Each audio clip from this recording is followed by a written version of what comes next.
hampir most of the time kita memperkosa diri kita dengan rasio dan logik. Kita jarang sekali menyadari bahwa tubuh kita punya kecerdasannya sendiri, tubuh kita punya softwarenya sendiri, sehingga diabetes yang tadinya dianggap penyakit tidak menular, dia menjadi menular karena budaya. Jadi yang menularkan diabetes apa? Bukan virus, bukan kayak COVID. Yang menularkan diabetes itu budaya.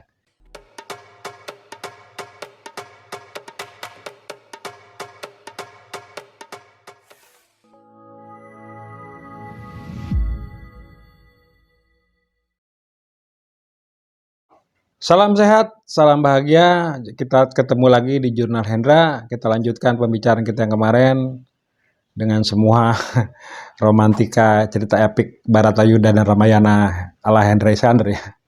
Oke, kali ini kita coba bahas soal diabetes dari sudut pandang kebudayaan. Terlalu banyak bahasan diabetes dari sudut pandang medis dengan segala macam pernik-pernuknya gitu ya.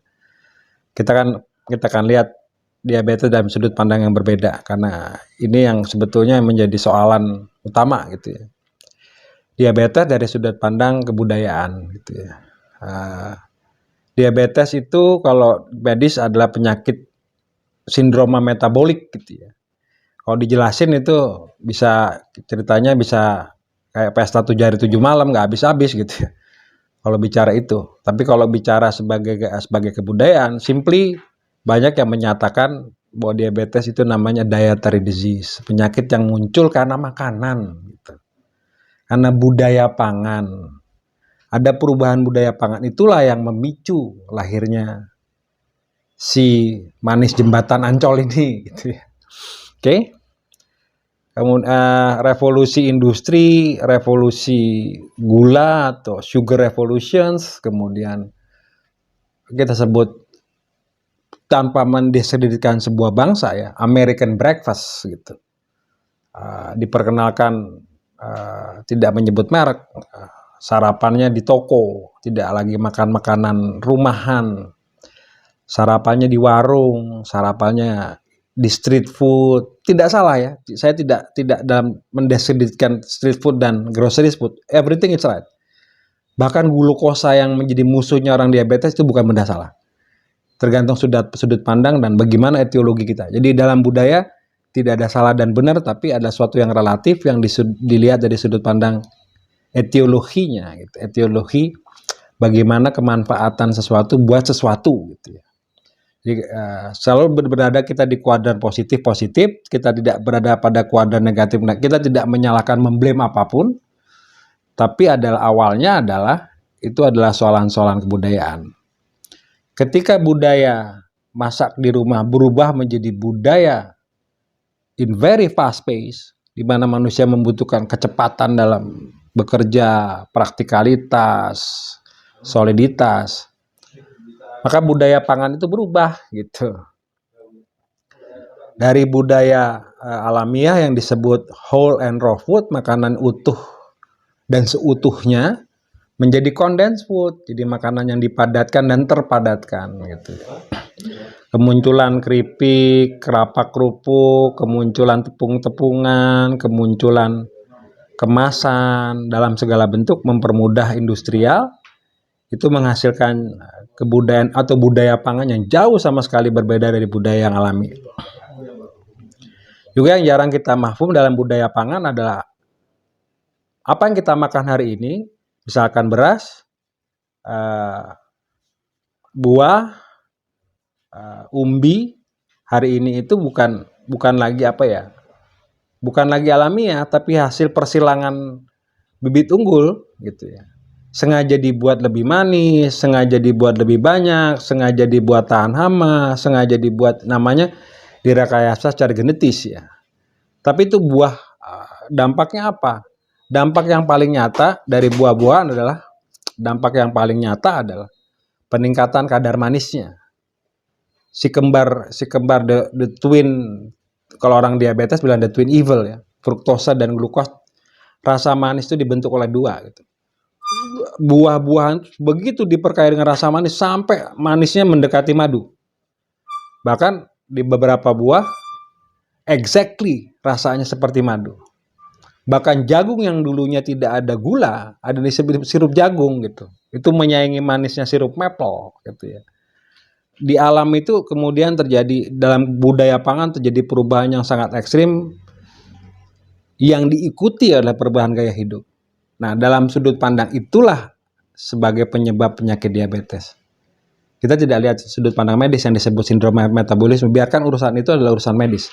Kita masuk urusan budaya. Tapi karena pada akhirnya bagaimana tata kelola diabetes secara mandiri itu soalan budaya. Bukan soalan obat, bukan soalan metodologi, bukan apa, bukan itu soalannya. Tapi bagaimana kita mengintroduksi sebuah budaya baru, introduksi, adaptasi, internalisasi, dan refleksi. Refleksi dan internalisasi, 4 step budaya ya. Mengintroduksi gaya hidup baru, mengadaptasinya dengan cara yang efisien dan tidak mudah ya. Kemudian refleksi, mengevaluasi, menilai ulang, dan seterusnya, dan menginternalisasi menjadi nilai. Jika 4 ini tidak terbentuk, mau pengobatan pakai apapun percuma.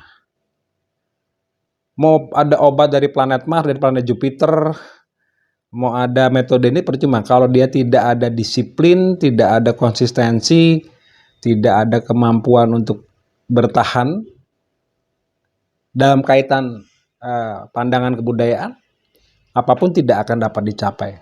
Dan seperti yang kemarin, ya itu kita butuhkan untuk bertemu Kaisar Langit gitu ya. Kaisar Langit akan melihat bagaimana perjalanan kita, bagaimana raport kita. Tuhan menemukan Hendra, Deus ad Fami. Saya tidak lagi mencari Tuhan, tapi Tuhan yang menemukan saya, dan Tuhan melihat saya bukan dari kejauhan, sangat-sangat dekat dengan saya. Every time, kalau ada istilah nasihat suci, buat Tuhan itu lebih dekat dari urat nadi kita sendiri.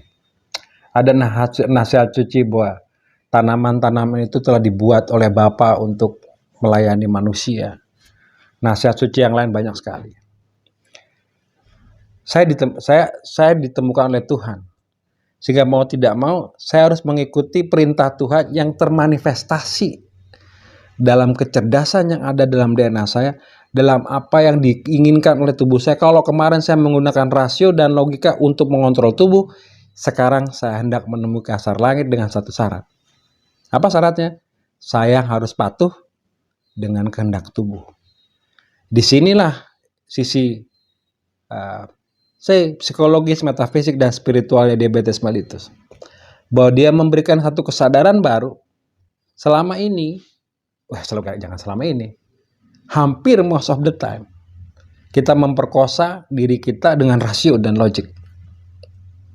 Kita jarang sekali menyadari bahwa tubuh kita punya kecerdasannya sendiri, tubuh kita punya softwarenya sendiri, dan hidup yang terbaik adalah tidak mengkorap softwarenya dengan virus-virus algoritma yang didasarkan only dari logik, dari rasio. Jadi itulah sebetulnya. Jadi secara kebudayaan, diabetes mellitus adalah kembali ke masa kehidupan kepurbaan manusia. Jadi saya masuk time travel gitu ya. Saya dikembalikan ke era namanya hunter and gatherer, ketika manusia purba masih berburu.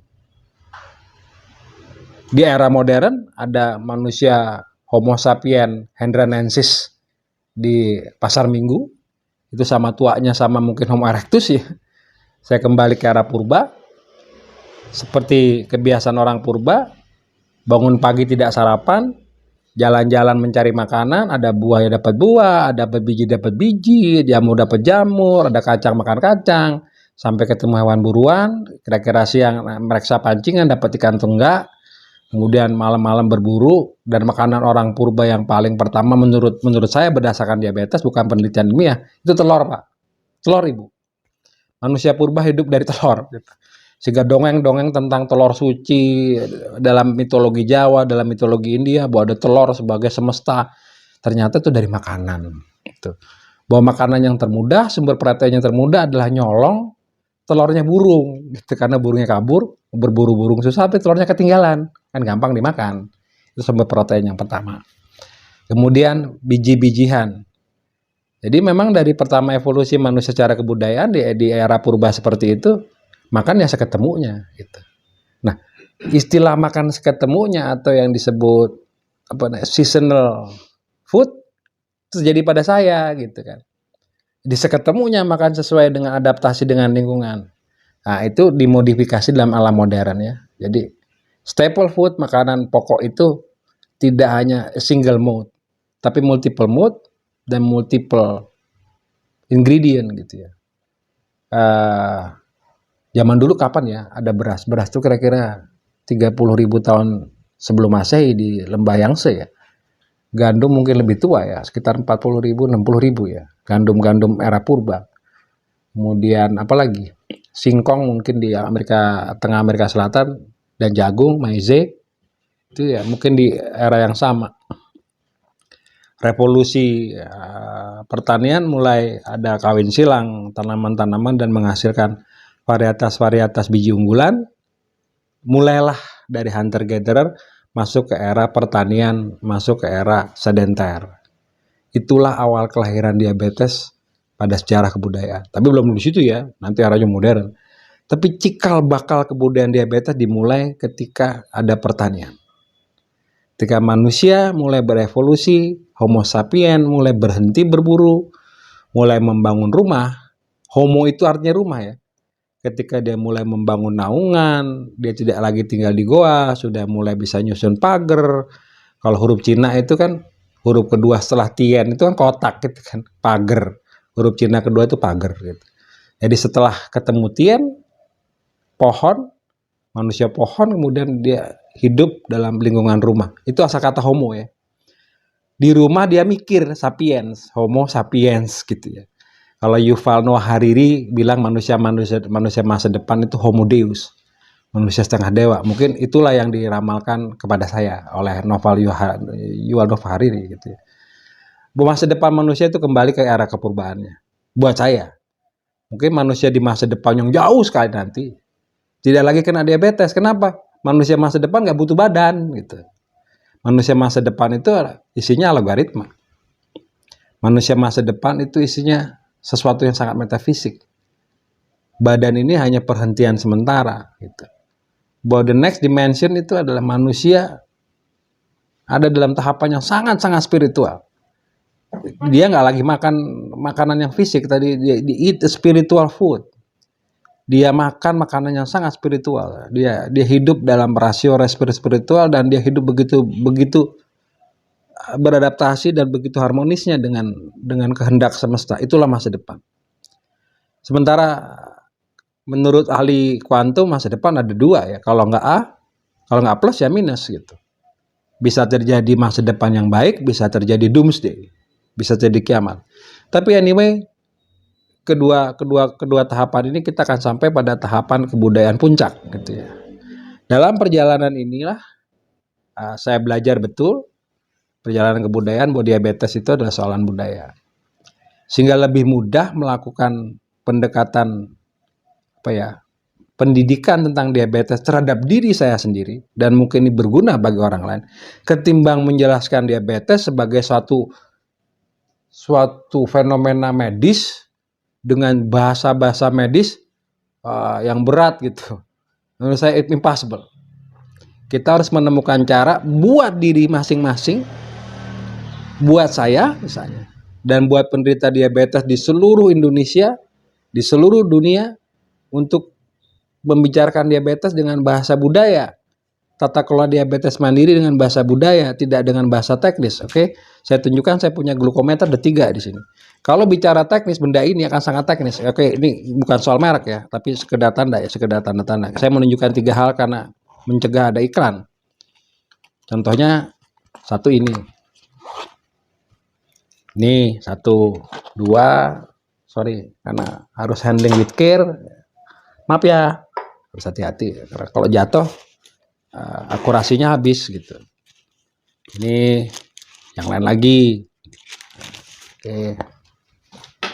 Ini yang punya saya pertama, hadiah dari adik saya tercinta yang sama-sama diabetes, yang membuat saya sangat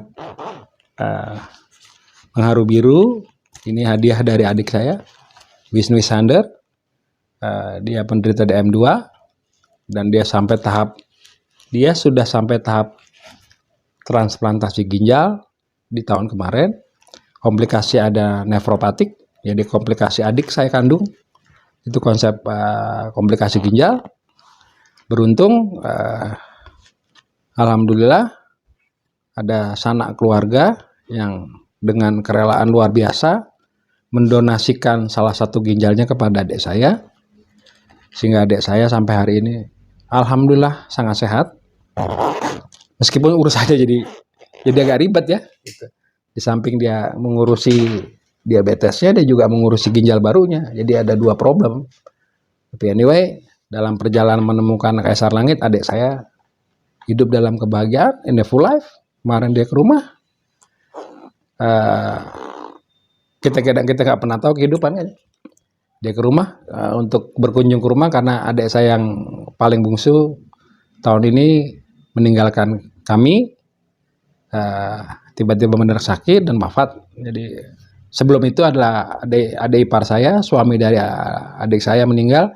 Jadi saya mengalami runtutan peristiwa yang sangat traumatik dari Ferry Lumbangkau diteruskan ke jangan diteruskan. Kemudian Arfan, sepupu, cepat sekali ya. Yang terakhir adalah Kresna Sanders, adik kandung saya. Alhamdulillah, beliau mati di pangkuan saya, di kamar atas, menghembuskan nafas terakhir di pangkuan saya. Dan semua pembelajaran itu membuat saya melakukan refleksi luar biasa gitu. Bahwa tata kelola diabetes medis itu bukan persoalan technically speaking medis, ya soal budaya. Demi dan untuk apa? Demi dan untuk menyelamatkan diri saya dulu, dan barangkali ini berguna bagi banyak orang untuk menekuni atau menepati protokol-protokol. Bagaimana sih tata kelola diabetes mandiri apabila misalnya ada penderita diabetes di daerah 3T, terluar, terdepan, tertinggal. Indonesia ada daerah 3T nih. Terdepan, terluar, tertinggal. Misalkan jauh dari rumah sakit, jauh dari puskesmas, dokter spesialis penyakit dalam jarang. Apa yang harus dilakukan sih pada teman-teman di daerah 3T?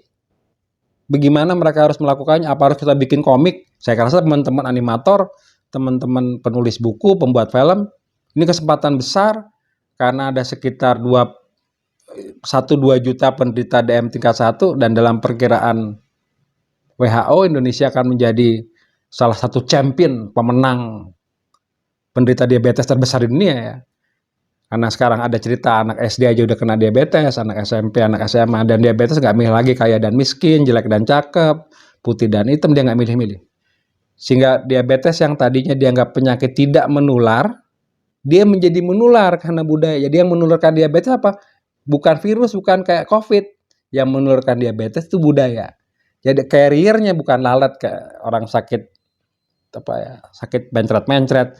DBD itu nyamuk carrier-nya. Kalau COVID itu virus, carrier pembawa penyakit DM itu adalah budaya gitu. Kalau dia tidak diputus, si carrier-nya tidak diputus, maka kapanpun laler-laler ini atau virus-virus ini atau nyamuk-nyamuk ini atau apapun benda itu akan bisa nempel di siapa aja. Sehingga pembahasan secara komprehensif bagaimana memutus rantai diabetes adalah melalui pendekatan budaya. Oke, nanti kita akan ketemu kontroversi, tapi kita bicara next time ya. Oke, kira-kira begitu. Kalau ada pertanyaan langsung komen di bawah. Jangan lupa di like dan subscribe ya. Nambah-nambah rezeki dikit. Itu penting buat saya hari ini karena apa ya? Saya sudah WFH, saya nggak mungkin jalan jauh. Bukan apa? Ke empati sahabat-sahabat, kemudian perhatian sahabat, bukan sekedar cetring bel, tapi ketika sahabat mencetik subscribe dan like, sahabat memberikan semangat saya untuk bukan sekedar bertahan, tapi memberikan yang terbaik pada, katakanlah pada jika dan hanya jika pada saat-saat terakhir saya. Kira-kira demikian, sampai jumpa lagi di jurnal Hendra berikutnya. Salam sehat, jaga diri, sehat selalu.